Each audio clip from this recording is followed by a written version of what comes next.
수험생들이 본인이 적합한 수시 전형을 찾아야 돼요. 찾아야 되는데 어떻게 준비하면 되고 또 한 달 남는 기간 동안 어떤 것들을 좀 고려해야 되는지 우리가 수시 전략에 대한 여러 가지 포인트를 잡아나가야 될 텐데 가장 먼저 고려해야 될 게 무엇일까라는 건데요. 우리 정준 선생님 좀 정리 좀 해주시죠.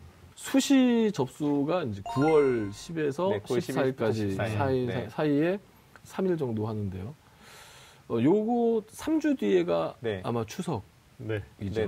그러니까 우리나라 사회가 상당히 여전히 이제 이 친인척과의 관계 이런 부분들이 강한 사회다 보니까 아까 친구의 친구가 원서 쓰면 이제 나도 써야 되나 하듯이 친인척들은 명절 때 모여서 얘가 수시를 어디 썼을까 지원 현황을 보고 해야죠. 궁금해하고 그게 이제 원서 접수를 할 때 내가 너무 낮은 데만 다 써버리면 친척들이 뭐라고 생각할까 뭐 이런 고민들이 없잖아 있는 것 같아요. 실제로 그래서 명절용 수시 그러니까 제가 말씀드리고 싶은 것은 명절용이나 뭐 남에게 드러내고 싶어하는 부분으로 한 장 두 장의 카드를 버리지 말아라. 이게 굉장히 중요한 말씀이신데, 그러니까 사실 우리가 지금 이제 첫 번째 얘기를 꺼내는 게 수시 지원 전략을 세운 데 있어서 가장 먼저 고려해야 될 게 뭐냐. 근데 뜻밖에도 학생들이 일단 입시 전문가들은 가장 어떤 얘기 하냐면 정시 가능성이라든지 자신의 학생부라든지 이런 경쟁력을 먼저 따져봐야 된다 이렇게 얘기하는데 실제 우리 학생들이 뭐 하냐면 남의 눈에 특히 가족의 눈에 내가 어떻게 비칠 것인가를 먼저 고려해요. 특히 부모님이나 아니면은 말씀하신 명절 때 가서 가족들이 내가 어디에 썼다고 하면 날 어떻게 생각할까 이래서 중요한 기회를 한두 장 정도를 낭비하는 문제가 있는 거죠. 그래서 사실은 이게 중요한 게 수시에서 지원을 할 수 있는 게 6번이지만 6번 중에 모두 다 기회를 살리면 그 중에 한 번 정도는 우리 학생들한테 삶에서 좋은 출발선을 제공해 줄 수 있는 건데도 불구하고 엉뚱한 걸로 기회를 날리면 안 된다. 이렇게 이해도 될 것 같아요. 실제로 제가 어떤 일이 있었냐면 고3 이렇게 담임할 때 보면은 저희가 이제 일반 인문계 중에서도 조금 우수한 학교이긴 하지만 그렇다고 해서 한 반에서 한 80%가 연대를 쓸 만한 정도는 아니거든요. 근데 학생부 종합전형 초창기, 그 다음에 논술 전형에서 논술 변별력이 좀 크다고 학생들한테 이해됐던 시점에서는 상당히 많은 학생들이 무리한 원서 접수하는 것을 어렵지 않게 볼 수 있거든요. 상담을 할 때는 분명하게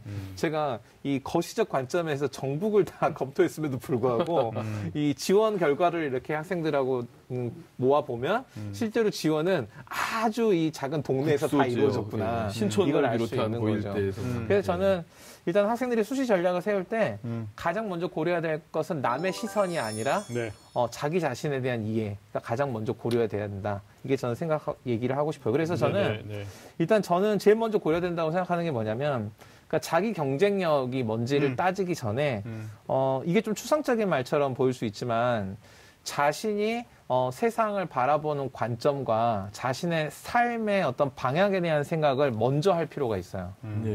이유는 뭐냐면 실제로 우리 학생들이 그 성적의 그 점수만 가지고 어떤 대학을 가거나 아니면 어떤 그 다른 사람이 어떤 추천에 의해서 어떤 학과를 결정하거나 하고 했을 때 이 결정이 다 확고하게 정해진 다음에 어떤 학교를 다니거나 이런 문제에 있어서 상당히 어려워하는 친구들이 있거든요. 그래서 대입병이라는 말도 취업이 어려움을 겪는 학생들에 대한 얘기가 아니고 중도의 학업을 중단하는 학생들이 어마어마하게 많은 것들이 상당히 큰 영향이 있었거든요. 그래서 실제로 수시가 기회가 여러 개 있다고 해서 이곳저곳을 그냥 써볼 게 아니고 자기 삶에서 중심을 잘 잡아서 원서를 써야 된다. 이게 저는 제 일 기준이라고 생각해요. 근데 진짜 좋은 말씀 하셨는데요.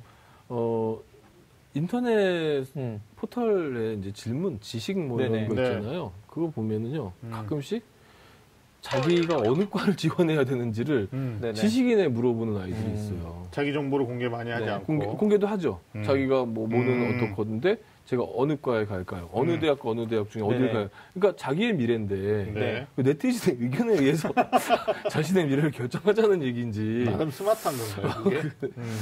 근데 한편으로는 자기 결정에 대한 그러니까 자기에 대한 사랑, 우리 뭐 유신 선생님 철학을 많이 공부하셨는데 그러니까 자기 결정에 대한 그 중요함을 갖다가 너무 좀 망각하는 듯한 이런 생각이 들어요. 아니, 두 분 이야기가 이제 데자뷰처럼 제가 또 어떤 게 지원 전략에서 중요하냐라고 할 때 1순위 우선으로 이게 지금 어떻게 보면 지원에 대한 원칙이거든요. 그러니까 원칙이 대학이 우선이냐 학과가 우선이냐, 그러니까 입학이 우선이냐 아니면 자기 삶을 위한 도구적 수단으로 4년의 과정을 또 그 이상의 과정을 어떻게 설계하느냐 이런 건데, 사실 현장에서 아이들한테 이런 얘기하면 요즘 애들이요 유불리를 먼저 따지는 세대이기 때문에 선생님 됐고요.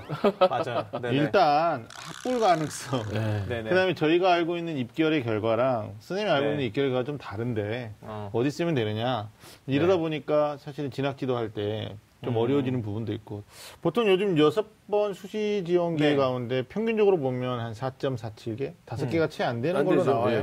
그다음에 또 대부분의 학생들이 보면 1대학 1전형, 그러니까 수시 전형, 교과 종합, 논술 특기 이렇게 돼 있는데 4가지 형을 다 쓰는 애들은 뭐 좀 힘들죠. 힘들고요. 뭐 정말 뛰어난 학생들이 전교권 있는 친구들이 뭐 2가지 전형이나 아니면 나는 모의고사가 끝장나게 잘 나오니까 특정 대학 2에 3개에서 그냥 한 3가지 전형 쓸 거예요. 이런 경우죠. 대부분의 보편적 수험생들, 이 3등급 해당되는 학생들은 1대학 1전형이기 때문에 실제로 공급자 입장인 대학 입장에서는 수시가 76.2%라고 하지만 학생들이 실제 지원하는 실제 프로테이지는 또 그렇게 안 되거든요.